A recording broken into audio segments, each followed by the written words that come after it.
Hey everybody, welcome back to my channel one more time.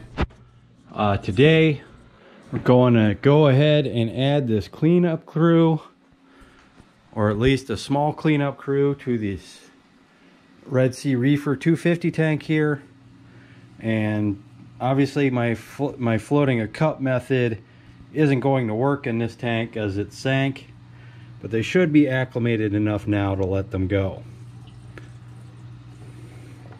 So what I've got in here is 4 narcissus snails, or 3 narcissus snails and 4 sur snails. I'll just go ahead and set these guys free.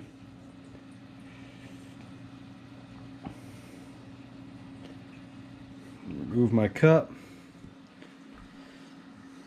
And we'll keep an eye on them to see what they do. But that's not the only thing I got. Also got some snails for this tank here. I got a couple more turbo snails to replace the ones that died recently. In addition to that, I have now raised this light so it is now twice the level it was above the tank. So we'll see if that makes a difference, as I'm still not sure that Recordia frag was not kind of bleaching out. And really, who knows what's up with this NEM here. Looks like it's laying on its face again. Does that almost every day. But we're going to get these snails out of this bag and put them in the cup so I can start acclimating them. Alright, well, it's time to let these turbo snails loose. Of course, they're not going to want to let go of the bottom of the cup.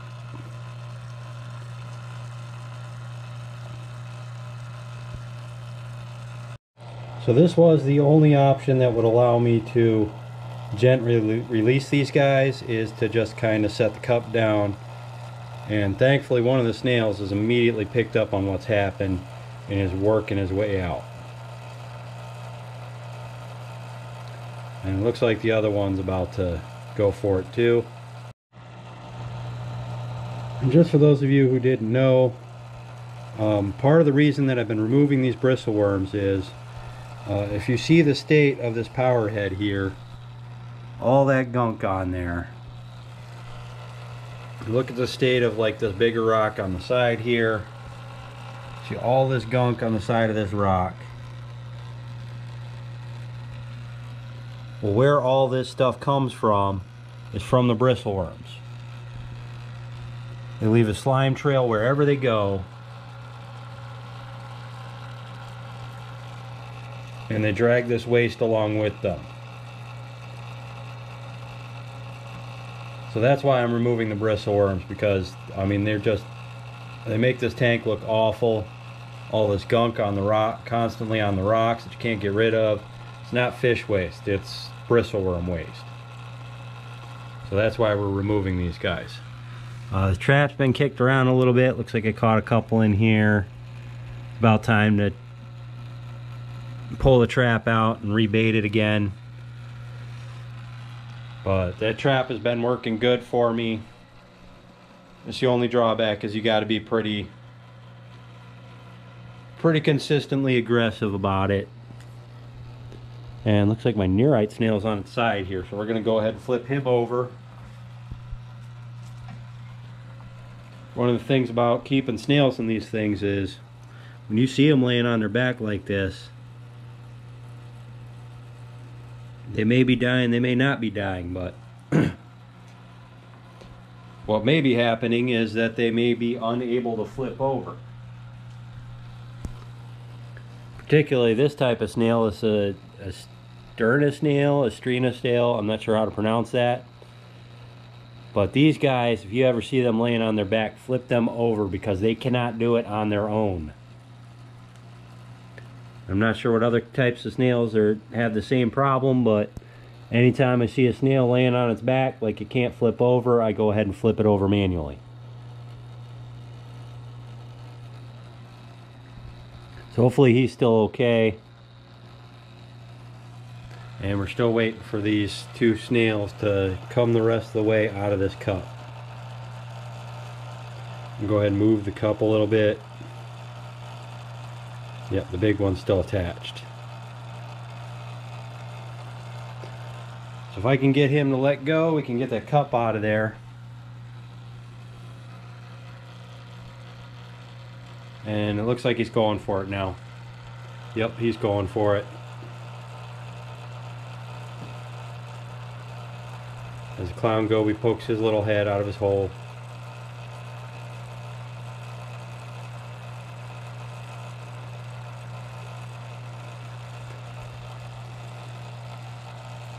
Snails out, cups out. So there they go. The snails are off to the races. Hopefully eat up what little bit of this green hair algae I have left. Since cutting down the night lights and having a slightly shorter day schedule has really affected the green hair algae. It's mostly only on the back there now.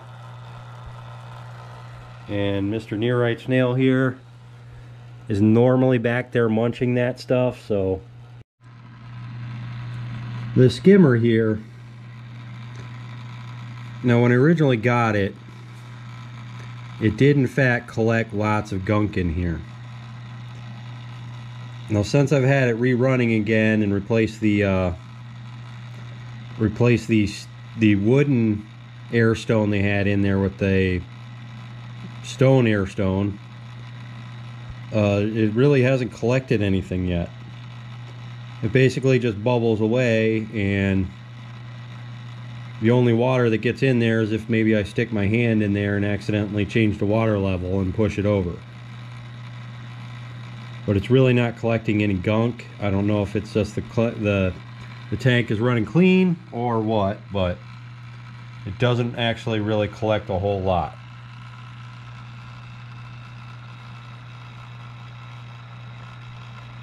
If you've ever not seen the clownfish mating ritual / dominance display, that's what it looks like. Big guy will push on the little guy a little bit, and he'll kind of turn sideways and do a little shake.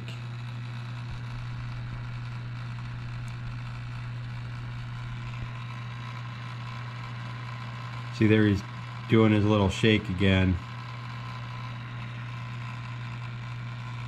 I haven't seen them try to lay any eggs in here or anything, but they are in fact siblings.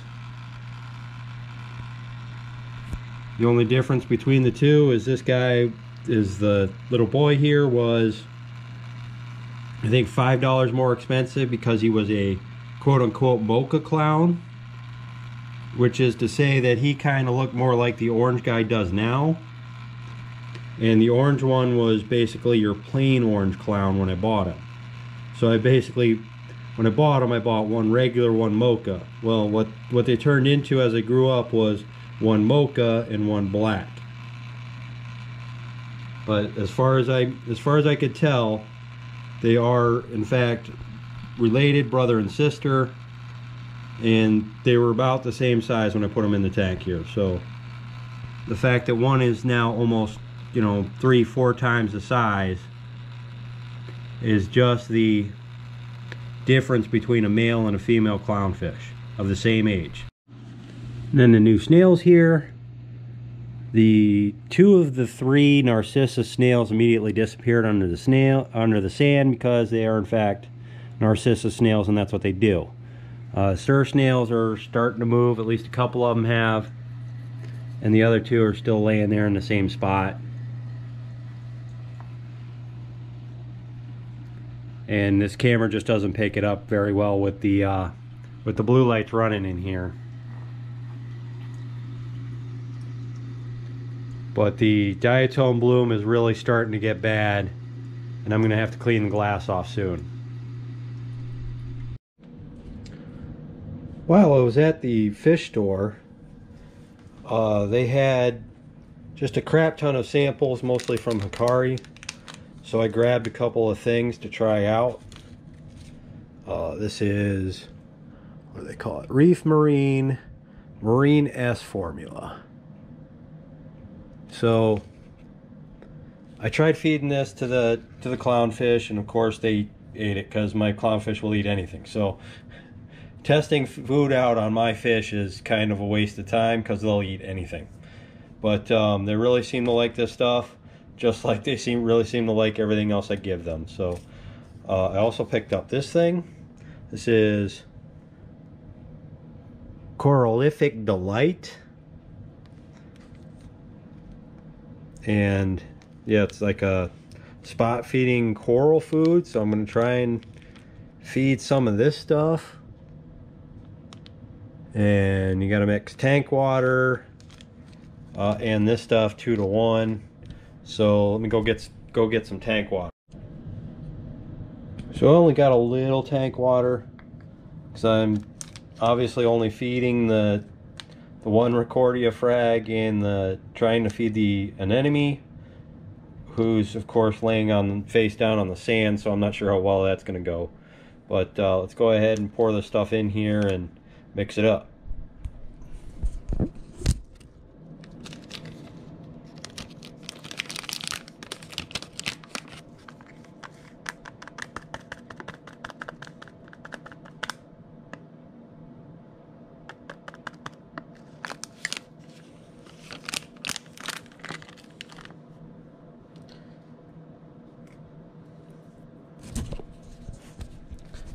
We use this toothpick here to mix it up.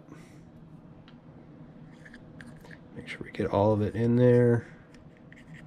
And they say it'll take about 3 minutes for this to set up into the gel. Well, maybe there's still too much water in it, but that's about the consistency that we're going to be running with. So let me suck this up into a dropper and we'll put it in the tank and see what happens. Alright, I know this is really hard to see from a GoPro camera, but we're going to go ahead and try and feed this Recordia frog. God, get really sick and tired of that black one biting me.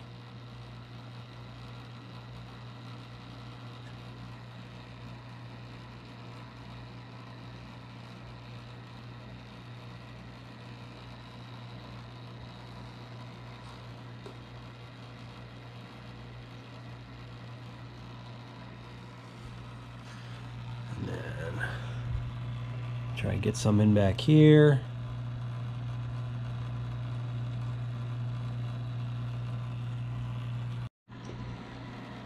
Alright, now that I think I got everything in here terrified, go ahead and hit it with the rest. It's like the thickest bits of this stuff. And maybe in a couple of days we'll try again to make that stuff thicker, because doesn't look like any of it really stuck.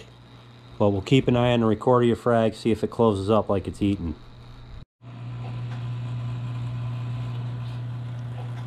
So I don't know if the clownfish is stealing the gel food I just tried to give,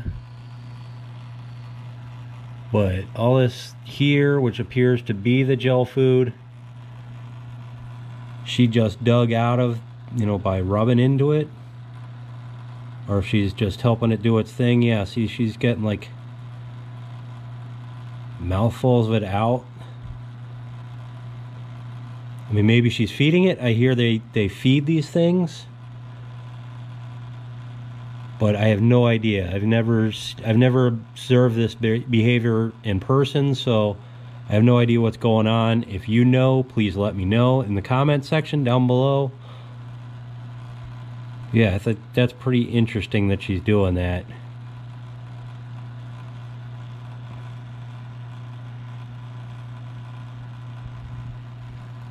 Oh, and she was getting defensive. The emerald crab is here looking for the remnants of the gel food. Yeah, look at her. Yep. And she just tail whipped the crab to let him know to go away. I'll try and cut this light off, see if that does anything for it.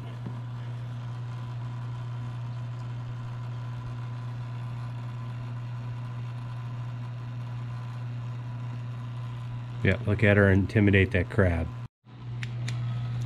Back here with the blue light. So they don't go too full. So the emerald crab just runs right away. And so I don't know if the nem is fed, but it is completely balled up now. I do see some stringy stuff on the Recordia frag. See it with the blue light, maybe light it up some more. And it does look like it's pushing it toward the mouth, so maybe this one's getting fed. If this stuff even is part of the food gel and not just crap that's normally blowing around in my tank. Upstairs at the planted tank, I also got a sample of algae wafers. There's the wafer I threw in a couple hours ago. As predicted, my bristlenose have not touched it. This big giant moron here. Sorry to be so mean to this fish, but he really is the dumbest fish. But he's got so much personality. Just look at him. But anyway, he's like almost guarding this thing. Or at least he was. You can see two of the bristlenose in the back there. On the back glass. I can't really tell if they're bigger, but they do look bigger to me. Glad to see two of them at least are doing well at the same time. These two have been out all day, so if I could see two albino ones at the same time, we know we'd be in business, but I haven't seen two at the same time. But you can see he just swam to the bottom there. The other one went who knows where. He's probably still almost in the same spot and you just don't know. Yeah, he thinks he's going to be fed. But seriously, look at the size of this thing. That's my thumb. Oops. Didn't mean to scare you there. Come on back. Come on.